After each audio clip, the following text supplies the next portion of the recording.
You drew a line between meaning in life Yes. and meaning of life.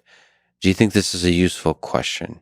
No, I think it's like the question, what's north of the North Pole? Or what time is it on the sun? It sounds like a question, but it's actually not really a question. Because it has a presupposition in it that I think is fundamentally flawed.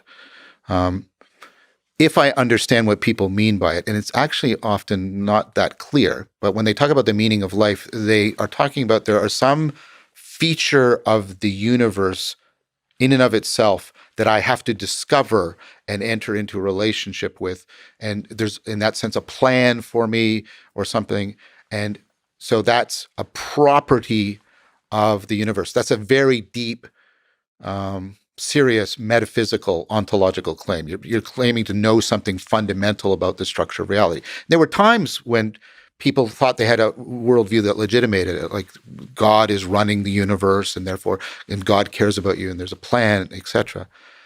But I think a better way of understanding meaning is not, right? Meaning is like the graspability. Remember I talked about optimal grip? It's like the graspability of that cup. Is that in me? No.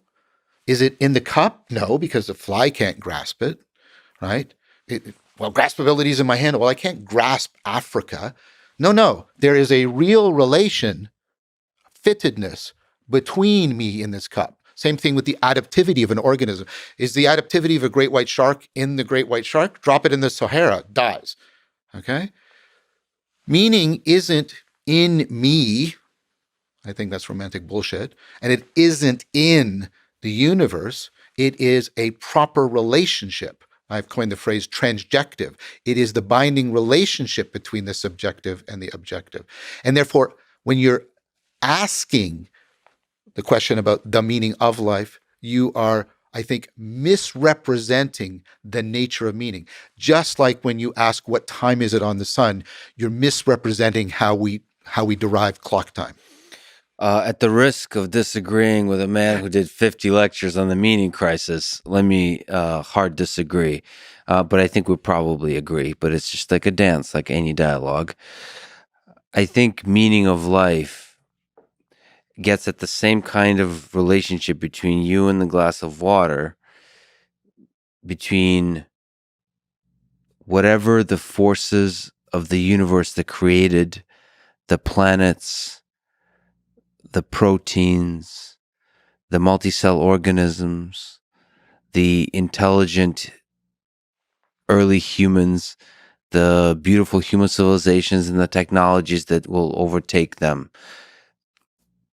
It's trying to understand the relevance realization of the Big Bang to the feeling of love you have for another human being.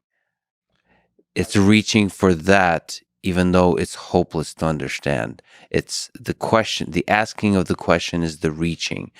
Now, it is, in fact, romantic bullshit, technically speaking. But it could be that romantic bullshit is actually the essence of life and the source of its deepest meaning. Well, I hope not. But technically speaking, romantic bullshit, meaning romantic in the philosophical sense, yes. So I mean, what is poetry? What is music? What is the magic you feel when you hear a beautiful piece of music? What is that? Oh, but that's exactly to my point. Is music inside you or is it outside you? It's both and neither. And that's precisely why you find it so meaningful. In fact, it can be so meaningful you can regard it as sacred. Right. What you said, I don't think, and you prefaced that we might not be in disagreement, right? What you said is, no. There's a way in which reality is realizing itself. And I want my relevance realization to be in the best possible relationship, that the sort of meta-optimal grip to what is most real. I totally agree. I totally think that's one of the things, I said this earlier, one of our meta desires is whatever is satisfying our desires is also real.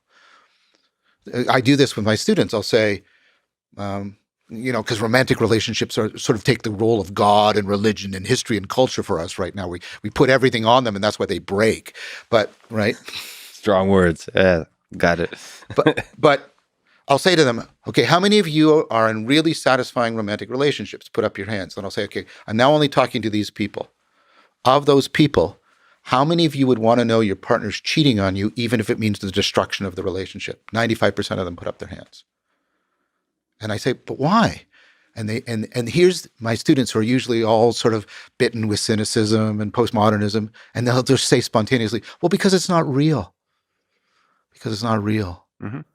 Right. So I think what you're pointing to is actually you're pointing not to an objective or a subjective thing. So Romanticism says it's subjective. There's some sort of, I guess, like positivism or Lockean empiricism says it's objective. But you're saying, no. There's reality realization. And can I get relevance realization to be optimally gripping in the best right relationship with it? And there's good reason you can, because think about it. Your relevance realization isn't just representing properties of the world, it's instantiating it. There's something very similar to biological evolution, which is at the guts of life, if I'm right, running your cognition. It's not just that you all have ideas, you actually instantiate. That's what I mean by conformity. The same principles. They're within and without. They don't belong to you subjectively. They're not just out there. They're in both at the same time. And they help to explain how you are actually bound to the evolutionary world. Yeah. So it comes from both inside and from the outside. Yeah. But there's still the question of the meaning of life. First of all, the big benefit of that question is that it shakes you out of your hamster in a wheel that is daily life, the mundane process of daily life, where you have a schedule, you wake up, you have kids, you have to take them to school, then you go to work, and and repeats over and over and over and over, and then you get increased salary, and then you upgrade the home, and that whole process. Asking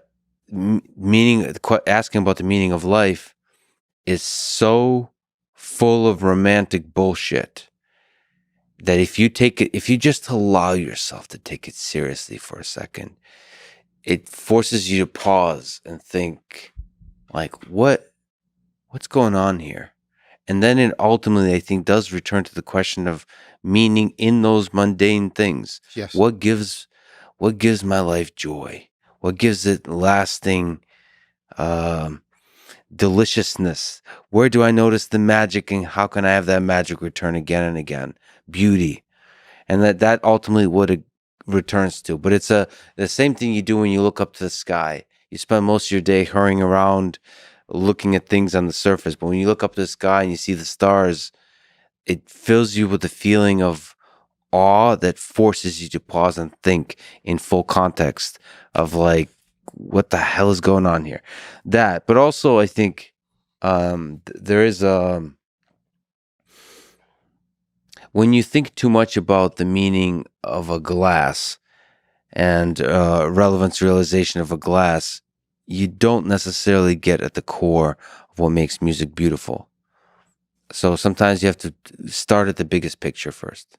And I think meaning of life forces you to really go to the Big Bang and go to the universe and the whole thing, the origin of life. And I think sometimes you have to start there to discover the meaning in the day-to-day, I think. But perhaps you would disagree. Insofar as the question makes you ask about the whole of your life and how much meaning is in the whole of your life, and insofar as it asks how much that is connected to reality, it's a good question. But it's a bad question in that it also makes you look for the answers in the wrong way. Now, you said, and I agree with what you said, how we really answer this question is we come back to the meaning in life, and we see how much that meaning in life is connected to reality. Yeah. We pursue wisdom. And so, for me, I don't need that question in order to provoke me into that stance.